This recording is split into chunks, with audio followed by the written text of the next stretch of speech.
It is my distinct honor to introduce the head of the transition team, our next Vice President, Mike Pence.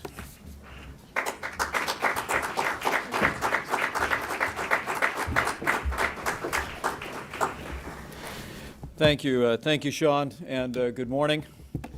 It is a momentous day before a historic day, and I'm pleased to have a chance to report to the American people and to all of you the progress that we have made at the President-elect's direction, preparing a team that will be ready to serve the American people and make America great again on day one.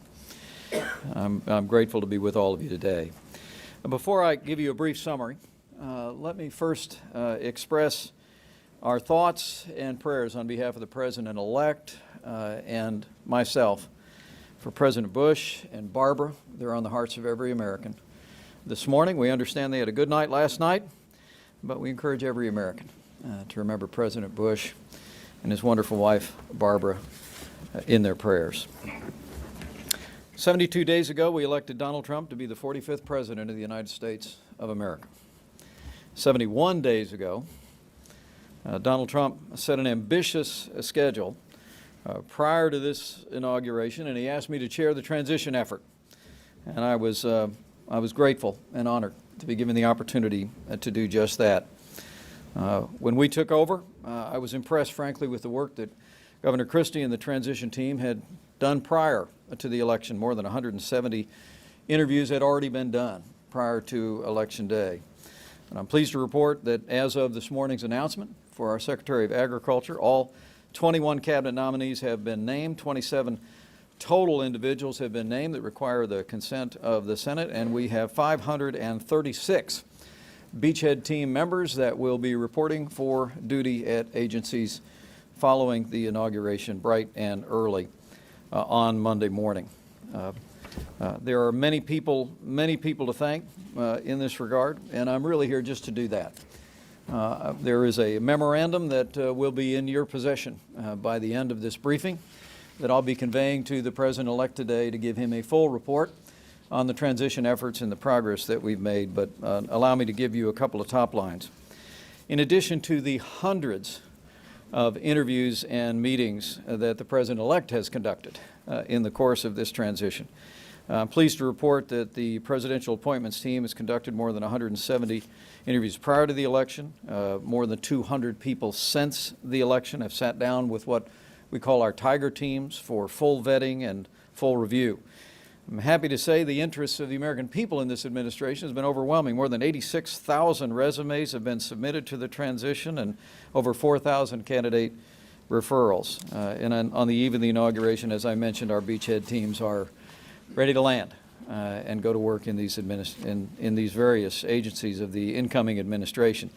On legislative affairs, we organized more than 90 volunteers to create and execute a confirmation strategy to support the 27 publicly announced Senate confirmed nominees. Designees attended so far more than 370 visits with senators, and will continue to work very, very closely to support their efforts as they move toward confirmation. There's been work on agency action, as I mentioned. Policy implementation, though, has also been very brisk in the course of this transition.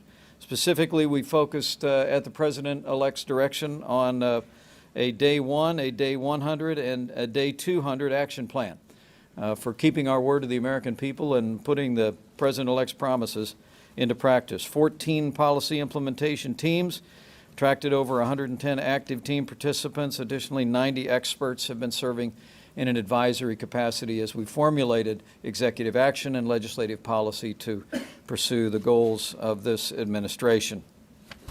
In addition to that, we've been listening. We established through the course of the transition the Office of Nationwide Engagement, ONE for short, and they've been busy. 28 listening sessions conducted December 1 through January 13,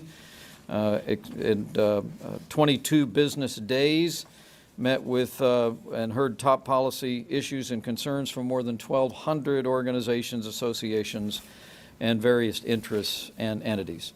There's an awful lot of people to thank, and there's more details that you'll see in the memorandum that I'll be conveying to the President-elect today. But Let me begin by expressing my appreciation, first and foremost, to President Barack Obama and Vice President Joe Biden.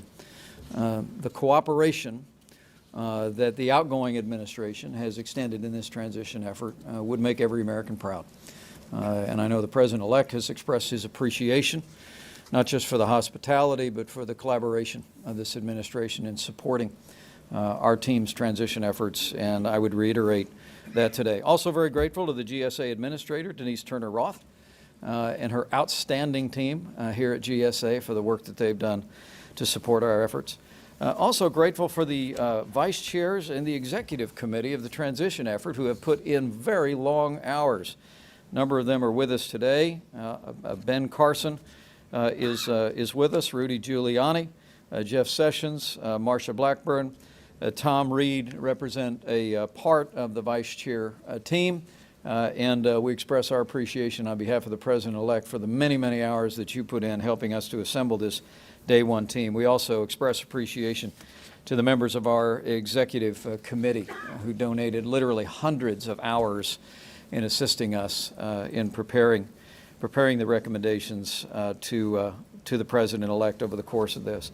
Lastly, I've just two more things to mention. Number one is just to thank my team. You know, there's an old saying that when you see, back in Indiana, when you see a box turtle on a fence post, one thing you know for sure is they had help getting there. And I can tell you that while it's been my privilege to chair this transition effort, the team that we've had around us and the extraordinary 7-day-a-week hours that they've put into this effort is greatly to their credit. I want to specifically thank the Executive Director, Rick Dearborn, who's done a masterful job. Extremely grateful for the energetic leadership of our incoming White House Chief of Staff, Reince Priebus, incoming General Counsel at the White House, Don McGahn, literally working almost around the clock in supporting the efforts of this transition effort. For our team here, Bill Haggerty on presidential appointments, Ron Nickel on agency action, Otto Machito and Andrew Bremberg on policy, Jamie Burke and Elizabeth Pinkerton on personnel, Eric Euland on legislative affairs, and a balance of a team that would make anyone proud. The progress that we have made in the course of this transition and the extraordinarily brisk pace with which it's been conducted is a tribute to the integrity and the work ethic of these men and women. And I know the President-elect is grateful for their efforts, and as chair I am as well.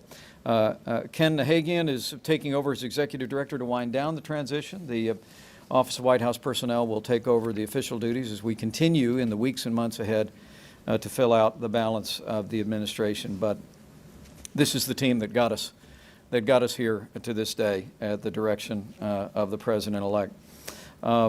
Lastly, I'm especially pleased, and I know the President-elect is especially pleased, that we're wrapping up this transition on schedule and under budget. We will actually return some 20% of taxpayer funding back to the U.S. Treasury, and that is just exactly in keeping with the President-elect's expectations going forward. He is a businessman that knows how to sharpen his pencil, and I'm very pleased to report today that we were able to do that and restore those dollars to the Treasury. Let me say I've been very honored to serve as chair of the transition effort, but all that we've accomplished here, credit goes to a great team, our volunteers, literally hundreds and hundreds of volunteers who've put in hours and hours to support this effort, our executive committee, our vice chairs, our staff, but really the credit, I can tell you, goes to our President-elect.